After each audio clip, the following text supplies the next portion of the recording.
شکر کا راز اور ریگستان کی رحمت۔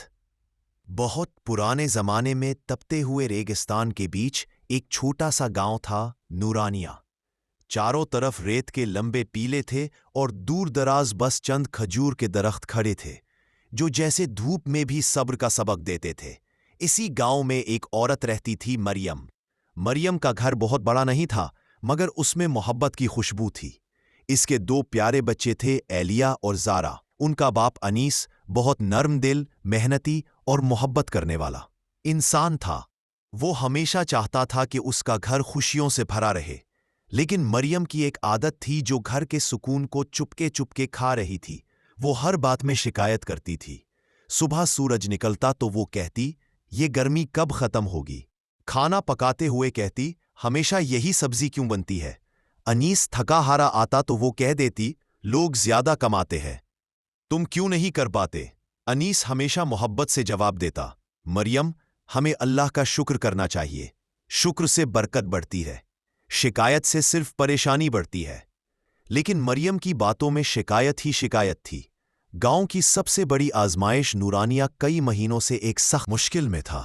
پانی کی خوفناک کمی، مہینوں سے بارش نہیں ہوئی تھی، زمین پھٹ گئی تھی، پودے سوکھ گئے تھے اور پرانا کنواں تقریباً خالی ہو چکا تھا۔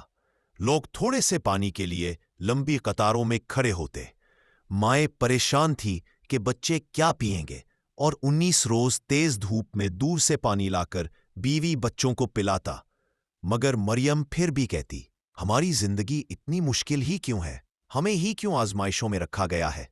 19 خاموش رہتا، صبر کرتا اور دل میں اللہ سے امید رکھتا۔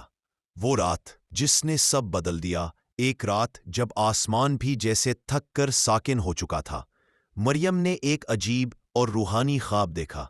اس نے دیکھا کہ ریگستان کے ٹیلوں پر ایک نرم سا نور پھیل رہا ہے، اور اس نور کے بیچ ایک بڑی عمر کی نہایت خوبصورت عورت کھڑی ہے، چاند کی طرح روشن، چہرے پر شفقت بھری مسکراہٹ۔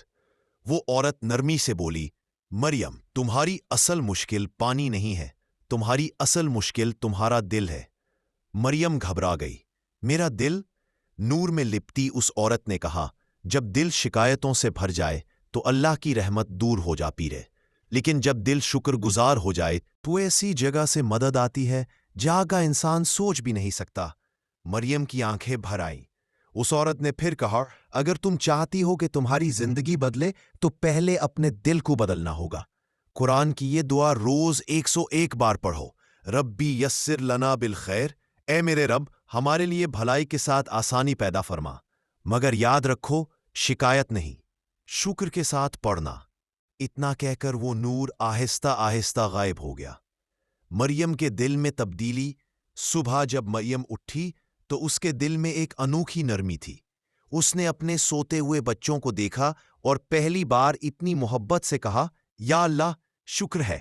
19 کو کان پہ جاتے دیکھا تو آہستہ سے بولی، اللہ تمہاری محنت آسان کرے۔ پھر وہ بیٹھ گئی اور اس دعا کو پڑھنا شروع کر دیا، آہستہ آہستہ، امید کے ساتھ، سچائی کے ساتھ۔ دن گزرتے گئے اور مریم تھوڑی تھوڑی بدلنے لگی۔ وہ کم شکایت کرتی، زیادہ مسکراتی، پانی احتیاط سے استعمال کرتی اور پڑوسیوں کو بھی تھوڑا سا پانی دے دیتی۔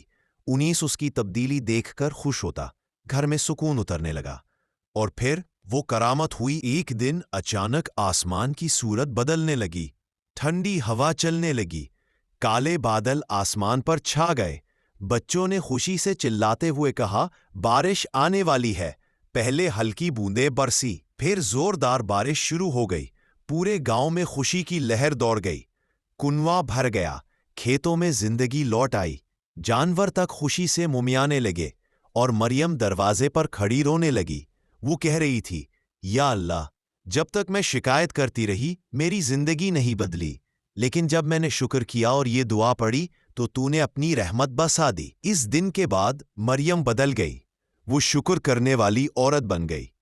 کہانی کا سبق، ربی یسر لنا بالخیر ایک نہایت اثر رکھنے والی دعا ہے۔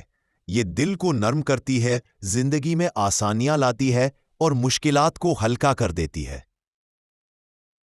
بس شرط یہ ہے کہ اسے شکر کے ساتھ پڑھا جائے۔